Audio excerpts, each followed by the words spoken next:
நிஷாந்தி, இன்னைக்கு என்ன சமையல்? இன்னைக்கு வந்து தரணீஸ் வந்து கேட்டுக்கிட்டே இருந்தது வெண்டைக்காய் பொரியல். ஸோ அதை தான் இன்னைக்கு பண்ண போகிறோம். உங்கள் குழந்தைங்களுக்கும் நீங்கள் இந்த மாதிரி மெத்தடில் நல்லா வறுத்து கொடுத்தீங்கன்னா கண்டிப்பாக சாப்பிடுவாங்க. தரணீஸ் இதெல்லாம் வெறும் வயலில் அள்ளி சாப்பிடுவாங்க. வாங்க இன்னைக்கு அதுதான் ரொம்ப நாளாக கேட்டுக்கிட்டே இருந்தாங்க. கிட்டத்தட்ட ஒரு வாரமாக, போன வாரம் ஞாயிற்றுக்கிழமையிலேருந்து கேட்டுக்கிட்டு இருந்தான். ஆமாம், போன வாரம் வந்து செல்வா வாங்கி கொடுத்தாரு. அது கொஞ்சமாக இருந்துச்சு. நேற்று நான் போய் பேராவணியில் கொஞ்சோண்டு வாங்கிட்டு வந்தேன். இது மொத்தமாக வந்து இப்போ பார்த்தீங்கன்னா ஒரு டீஸு ஃபுல்லாக இருக்குது. ஆனால் இது பார்த்தீங்கன்னா எல்லாம் சுண்டி இது 1/4 டீஸு அளவுக்கு வந்துடும். அந்த அளவுக்கு இது பண்ண போகிறோம். இப்போ 2 ஸ்பூன் அளவுக்கு எண்ணெய் ஊற்றிட்டோம். 1/4 ஸ்பூன் கடுகு. இதில் தர்னிஷ்க்கு வந்து கடுகு பிடிக்காது, அதனால் தர்னிஷ்க்குன்னு பொடி கடுகுன்னு இருக்குது, அதுவும் வாங்கிட்டு வந்து தான் யூஸ் பண்ணுவேன். அன்னதானத்துக்குலாம் பெரிய கடுகு யூஸ் பண்ணுவேன். இது சின்ன கடுகு. ரைட். அடுத்ததாக காஞ்ச மிளகா 2.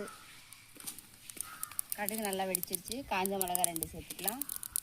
அப்புறம் ஒரு பெரிய வெங்காயம் குட்டி குட்டியாக கட் பண்ணியிருக்கேன், அதையும் சேர்த்துக்கலாம். 2 கொத்து கருவேப்பிலை. கழுவுனியா? கழுவிட்டு தான் யூஸ். ஓகே.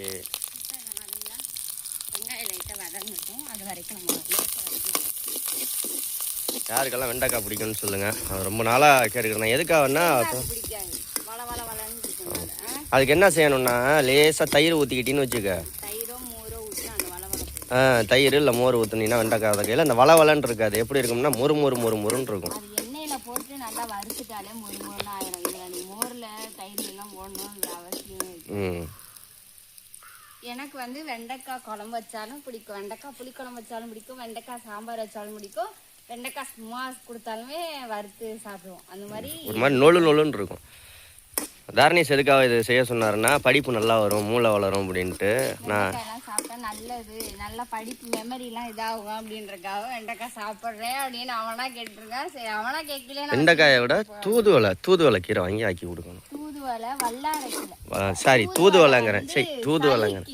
வல்லாரைக்கீரை வல்லாரைக்கீரையெல்லாம் நல்ல ஞாபக சக்தி வரும். நல்லா நம்ம வந்து கழுவி தொடச்சிட்டு நல்லா கழுவிட்டு தண்ணியை மேல ட்ரை ஆகிட்டு அதுக்கப்புறம் வந்து நல்லா குட்டி குட்டியா கட் பண்ணி வச்சிருக்கேன். இப்போ இந்த வெண்டைக்காயை செல்வா போட்டு 1/2 மணி நேரம் வதக்குவார். கொஞ்ச நேரம் வதக்கினா போதும். ரொம்ப வதக்கணும்னா அதில் உள்ள சத்து போயிடும். எப்பவுமே அரை வேக்காட்டில் தான் காய்கறி, எல்லா காய்கறியுமே சாப்பிடணும். பச்சை காய்கறியாக சாப்பிடணும். மொத்தத்தில் வெண்டைக்காயெல்லாம் பச்சையாக சாப்பிட்டா நல்லது. வெண்டைக்காயெல்லாம் பச்சை வெண்டைக்காய் தான் சாப்பிடணும். இப்போ இது கூட வந்து 1/2 ஸ்பூன் அளவுக்கு உப்பு, 1/2 ஸ்பூன் அளவுக்கு மிளகாய் தூள், 1/4 ஸ்பூன் அளவுக்கு மஞ்சத்தூள். இப்போ 3ஐயும் சேர்த்துக்கிட்டோம். மிளகாய்த்தூள், உப்பு, மஞ்சத்தூள், அவ்வளோதான்.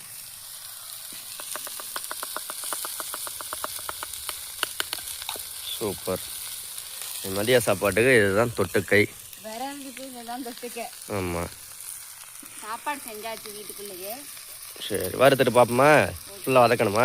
சரி, வதக்கிட்டு பார்ப்போம். நிஷாந்தி வந்துருச்சா? அடுத்தது சூப்பராக வேகலாம் வைக்கல, அப்படியே எண்ணெயிலே போட்டு நல்லா வதக்கிட்டே இருந்தோம்னா அதிலே வெந்துடும். நீங்கள் தண்ணியெலாம் ஊற்றினா கொலன்னு ஆயிரும். தண்ணியெல்லாம் ஊற்றக்கூடாது. அதுக்கப்புறம் நம்ம வந்து ஒரு 1/4 மூடி தேங்காய் திருவி எடுத்துகிட்டு வந்திருக்கோம்.